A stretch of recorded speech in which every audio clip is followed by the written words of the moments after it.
안녕하십니까. 뷰티렐라 채널의 은하수 아빠 조원장입니다.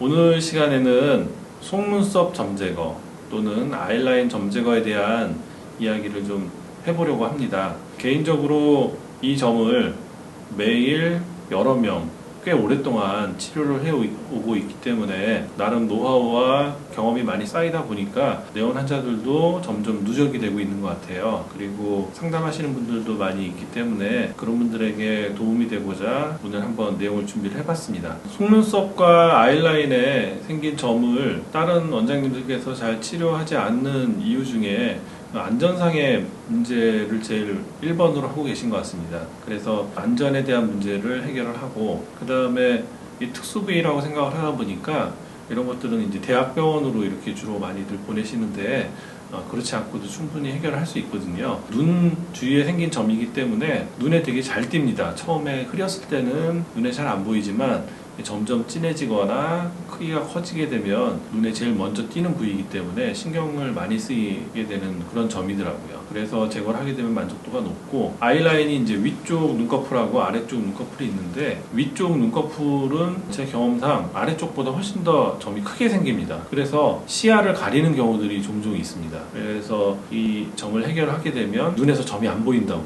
본인의 시야에서 가리던 게 없어지니까 상당히 좋아하고, 그래서 보람을 좀 많이 느끼게 돼요. 또 한 가지는 이 점이 밖으로 이렇게 튀어나오면서 거기서 속눈썹이 여러 갈래로 자라는 경우들이 있거든요. 아니면 주변의 속눈썹의 방향을 틀거나 하면서 안구를 찌르게 되는 경우들이 종종 있습니다. 그래서 이 점을 제거를 함으로써 속눈썹 찌르리는 현상이 해결이 돼서 또 아주 편해하는 그런 경우들도 있습니다. 저도 같은 질환을 10여 년간 계속 치료를 하면서 술기도 점점 간소화되고 업그레이드가 되고 그 점으로 인해서 생기는 여러 가지 부수적인 현상들을 많이 경험을 하다 보니까 그런 것들을 잘 해결해 드리기 위해서 저 자신도 계속 발전을 하고 있는 것 같습니다. 작은 점이고 대수롭지 않게 생각할 수 있는 부분이지만 그것을 깊게 파고 열심히 치료를 하다 보면 또 여러 가지 일들이 이렇게 느껴지고 해결 못 하시는 일들을 또 해결해 드리면서 개인적으로는 많은 보람을 갖는 그런 시술이에요. 시술 방법에 대해서 간략하게 말씀을 드리면, 일단 눈 주위에 시술을 하기 때문에 되게 무서워들 하십니다. 그래서 보호 렌즈를 잘 착용을 해서 시술을 하게 되면 좀 편안하게 시술할 수 있고 안전하거든요. 그래서 보호 렌즈를 착용을 해서 시술을 하니까 안전하다, 이 점을 첫 번째로 말씀을 드리고 싶고, 그 다음에 마취 부분인데 이 부위는 연고 마취만으로는 조금 시술이 어렵습니다. 아파서 갑자기 고개를 확 돌리는 그런 상황이 생기게 되면 위험해질 수가 있기 때문에 시술하는 중에 통증이 있으면 안 되거든요. 그래서 저는 주사 마취를 활용을 해서 점을 제거를 하고 있고, 시술 시간은 간단한 경우에는 5분 미만으로 끝나게 되고, 복잡하고 크고 이런 경우에는 여러 번 나눠서 시술을 하고 있습니다. 그렇게 하는 이유는 작은 거는 뭐 한 번에 빼더라도 흉터가 없지만 큰 거를 한 번에 빼게 되면 아이라인이 울퉁불퉁하게 아무는 경우가 생기기 때문에 여자분들 같은 경우에 눈 화장을 하면서 그거에 신경을 많이 쓰이는 경우들이 종종 있거든요. 그래서 본인의 고유한 아이라인을 잘 유지를 하기 위해서는 점이 큰 경우에는 나눠서 제거하는 걸 권해드리고 있고, 나눠서 하는 기간은 눈 쪽 부분은 그래도 다른 부위보다 재생도가 훨씬 빠르기 때문에 아이라인 부위는 빠르면 2주 안에도 다시 시술하는 경우들이 있고, 경과 사진을 보고 이 정도면 다음 시술을 해도 괜찮겠다 생각이 들면 예정 날짜보다 좀 더 당겨서 시술을 하고 있습니다. 제가 멀리서 오시는 분들은 가급적 최소 횟수로 제거를 해드리려고 노력을 하는데, 그래도 나중에 최종 결과가 본인의 고유한 아이라인을 잘 유지하는 게 중요하기 때문에 저도 한 번에 다 해결을 해드리면 덜 불편해하시고 좋긴 하지만 미용적 목적을 위해서 하는 거니까 그런 점은 좀 이해를 해주셨으면 하는 그런 바람이 있습니다.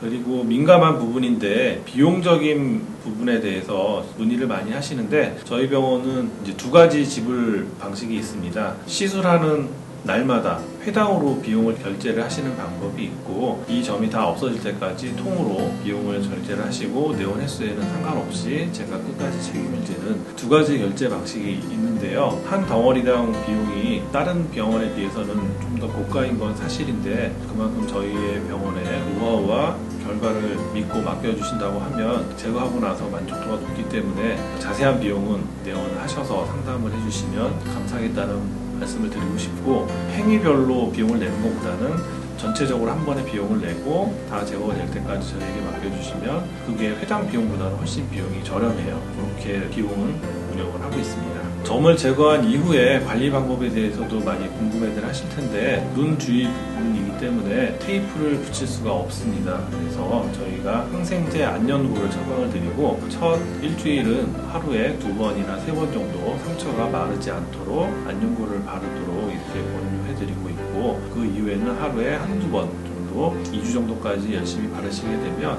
점뺀 부위에 살이 잘 차올라옵니다. 그 이후에는 시간이 지나면서 살색으로 돌아오니까 2주 정도면 사실 중요한 시기는 다 지난다고 보시면 되고, 2주 이후에는 그냥 평상시대로 생활을 하셔도 문제가 없습니다. 그래서 2주 정도까지만 안연고를 잘 활용을 하시면 큰 문제 없이 잘 적응이 되실 수가 있고, 간혹 안구 보호 렌즈의 자극 증상으로 인해서 일주일 정도 눈이 뻑뻑하고 불편한 경우들이 있거든요.